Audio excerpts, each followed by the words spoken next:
Bonjour à tous les croyants de la Riviera, j'espère que vous allez bien. J'avais à cœur de partager une pensée avec vous pour cette journée et le titre de cette pensée c'est Fortifie-toi et prends courage. Et j'aimerais lire dans Josué chapitre 1, à partir du verset 1, l'histoire donc de Josué est écrite là, après la mort de Moïse, serviteur de l'Éternel. L'Éternel dit à Josué, fils de Nun, serviteur de Moïse, Moïse mon serviteur est mort, maintenant lève-toi, passe ce Jourdain, toi et tout ce peuple, pour entrer dans le pays que je donne aux enfants d'Israël. Tout lieu que foulera la plante de vos pieds, je vous le donne, comme je l'ai dit à Moïse. Vous aurez pour territoire depuis le désert et le Liban jusqu'au grand fleuve, le fleuve de l'Euphrate, tout le pays des Hétiens, jusqu'à la grande mer vers le soleil couchant. Nul ne tiendra devant toi tant que tu vivras. Je serai avec toi comme j'ai été avec Moïse. Je ne te délaisserai point, je ne t'abandonnerai point. Fortifie-toi et prends courage, car c'est toi qui mettras ce peuple en possession du pays que j'ai juré à leur père de leur donner. Fortifie-toi seulement et aie bon courage en agissant fidèlement selon toute la loi que Moïse, mon serviteur, t'a prescrite. Ne t'en détourne ni à droite ni à gauche, afin de réussir dans tout ce que tu entreprendras, et que ce livre de la loi ne s'éloigne point de ta bouche. Médite-le jour et nuit pour agir fidèlement selon tout ce qui est écrit, car c'est alors que tu auras du succès dans tes entreprises, c'est alors que tu réussiras. Ne t'ai-je pas donné cet ordre? Fortifie-toi et prends courage, ne t'effraie point, ne t'épouvante point, car l'Éternel, ton Dieu, est avec toi dans tout ce que tu entreprendras. Amen. On voit dans ce texte que Dieu va parler à cet homme qui s'appelait Josué. Et Josué a la lourde responsabilité de faire passer le peuple en terre promise. Cette terre qui avait été promise déjà à leur ancêtre Abraham. On sait que Moïse est mort. Et Moïse a eu un grand leadership, il a eu un puissant mandat de la part du Seigneur, mais on sait que lui n'est pas rentré dans la terre promise. Il a fait sortir le peuple d'Égypte et on sait que Moïse est resté là devant la terre promise, et maintenant c'est à Josué de faire rentrer ce peuple. Et j'imagine que si Dieu, dans le texte qu'on a lu, va dire quatre fois en un chapitre, à cet homme de Dieu qui s'appelait Josué, fortifie-toi et prends courage, c'est que Josué devait avoir dans son cœur des craintes. Et peut-être qu'en cette saison où le Covid est là, où la pandémie est là, où la crise financière est là, vous avez des craintes dans votre cœur comme Josué. Et je pense que l'une des craintes, bien sûr, pour Josué, c'était le fait de prendre le manteau derrière cet homme de Dieu qui s'appelait Moïse. Cet homme qui avait fait tellement de miracles, cet homme qui avait finalement ouvert la mer Rouge, qui avait permis à travers son ministère que les 10 plaies frappent le pays d'Égypte, cet homme qui avait fait tomber la manne, la caille, cet homme qui avait reçu les lois donc sur le mont Sinaï. Quelle responsabilité pour cet homme qui s'appelait Josué de prendre le mandat derrière Moïse. Il y avait de la crainte dans son cœur. Mais je crois également qu'il y avait de la crainte parce que il devait rentrer en terre promise et il savait que maintenant c'était le temps de la conquête. Ça voulait dire que devant lui il y avait des villes fortifiées comme Jéricho, il y avait des géants, il y avait des fils d'Anak, il y avait tout un tas de peuples qui étaient là, et on sait que Josué a passé le temps et le restant de sa vie à combattre ces peuples. Et il y avait de la crainte dans son cœur. Et Dieu va lui dire 4 fois, fortifie-toi et prends courage. Ce qui est intéressant dans le texte qu'on a lu, c'est que Dieu ne va pas fortifier Josué. Il lui donne la responsabilité de se fortifier. Il lui dit, fortifie-toi et prends courage. Et j'aimerais dire à ceux qui nous écoutent en ces temps difficiles, en ces temps de pandémie, que nous avons la responsabilité de nous fortifier dans le Seigneur. Bien sûr, le Seigneur peut aussi nous fortifier, mais bien souvent c'est à nous apprendre à nous fortifier sur lui, à apprendre à puiser en lui les forces dont nous avons besoin. Et quelques clés pour vous donner quelques principes qui vont vous permettre à vous fortifier, par exemple, c'est le fait de prendre du temps dans la parole de Dieu. On voit au verset 8, il est dit que ce livre de la loi ne s'éloigne point de ta bouche, médite-le jour et nuit pour agir fidèlement selon tout ce qui est écrit. Et j'aimerais vous encourager, chrétiens de la Riviera, et d'autres personnes qui nous suivent également, peut-être sur les réseaux sociaux, à vous fortifier au travers de la parole de Dieu. Le premier principe, c'est il faut que cette parole soit dans ta bouche. J'en parlerai dimanche matin à 10h lors de notre culte sur notre chaîne YouTube, mais il y a un principe dans le fait d'avoir la parole dans sa bouche. Il faut que tu déclares la parole de Dieu. Et des fois, peut-être que tu es fatigué, tu ne sens rien, tu n'as pas envie forcément de déclarer la parole de Dieu, la journée a été difficile, l'adversité est là, mais tu ne dois pas vivre par tes sentiments. Tu ne dois pas vivre par tes émotions, par ton âme, par ce que tu ressens, mais tu dois vivre par ton esprit et par cette parole. Ça veut dire que tu dois commencer à chercher un verset qui correspond à ta situation. Et tu dois commencer à déclarer ce verset. Et tu verras qu'il y a comme une force, quelque chose qui va sortir, la puissance de l'esprit, qui va se libérer et se dégager de cet acte de foi. Tu vas être fortifié. Par exemple, si tu es malade, commence à déclarer que tu es guéri dans les meurtrissures de Jésus. Si tu sens que tu ne peux pas, déclare que tu peux tout par Christ qui te fortifie. Ensuite, deuxièmement, il est dit médite jour et nuit cette parole. Et méditer, c'est réfléchir. Réfléchir de manière approfondie sur la parole de Dieu. Souvent, je prends cet exemple que méditer la parole, c'est comme une vache qui va brouter de l'herbe. Vous voyez, quand une vache va brouter de l'herbe, elle va prendre l'herbe, elle va repasser l'herbe dans sa bouche. Et quelque part, c'est ce que nous sommes appelés à faire avec la parole de Dieu. C'est ça, méditer la parole de Dieu.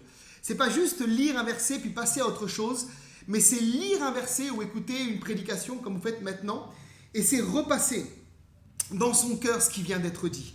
Et quand vous méditez la parole de Dieu, vous êtes en train de remplir vos pensées de la parole de Dieu. Au reste, frère, que tout ce qui est juste, tout ce qui est honorable, tout ce qui mérite l'approbation, ce qui est digne de louange, ce qui est vertueux, soit l'objet de vos pensées. C'est ça, méditer la parole de Dieu. Et ça vous donne de la force. Et ensuite, c'est agir fidèlement selon tout ce qui est écrit. Quand tu mets la parole de Dieu en pratique, Dieu te fortifie. Quand Dieu voit un homme, une femme sur la terre, qui croit sa parole et qui la pratique journellement, quotidiennement, Dieu va bénir cet homme, va bénir cette femme et va lui accorder une force surnaturelle. Tu te fortifies en pratiquant régulièrement les saintes écritures. Par exemple, si je te demande de témoigner à quelqu'un et tu ne le sens pas, tu es fatigué, tu es chargé, le fait d'obéir à cette parole, Dieu va te fortifier. Si tu es un prédicateur et tu dois prêcher, le fait d'obéir à la parole de Dieu va te donner de la force pour prêcher.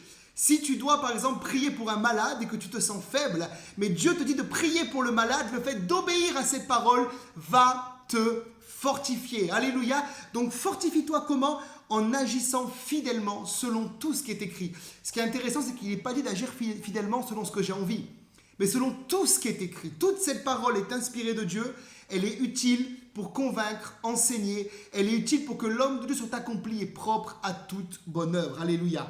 Et deuxième clé, c'est le fait de prier par l'Esprit. Dans Jude 1, verset 20, il est dit « Pour vous, bien-aimés, vous édifiant sur votre très sainte foi et priant par le Saint-Esprit. » Jude 1, au verset 20. « Pour vous, bien-aimés, vous édifiant sur votre très sainte foi et priant par le Saint-Esprit. » Oh, il y a une clé, il y a un mystère caché que beaucoup de croyants ne connaissent pas, n'ont pas découvert encore dans le fait de prier par le Saint-Esprit.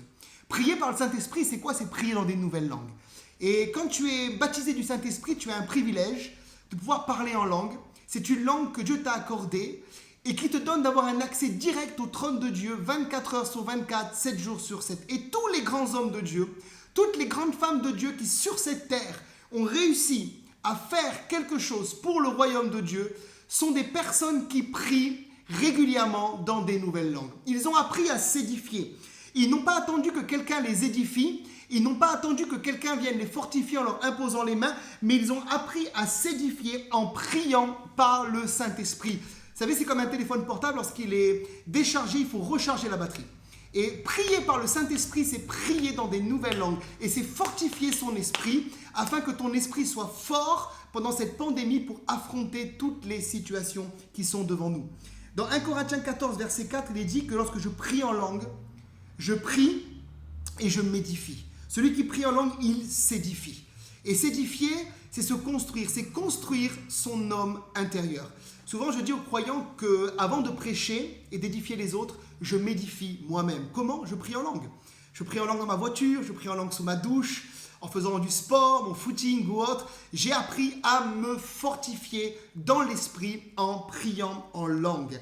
J'aimerais t'encourager vraiment, toi qui nous suis, à ne pas être découragé, à ne pas être opprimé, déprimé, comprimé, supprimé, mais à te fortifier comme Dieu l'a dit à Josué, en prenant du temps dans la parole et en priant dans l'esprit.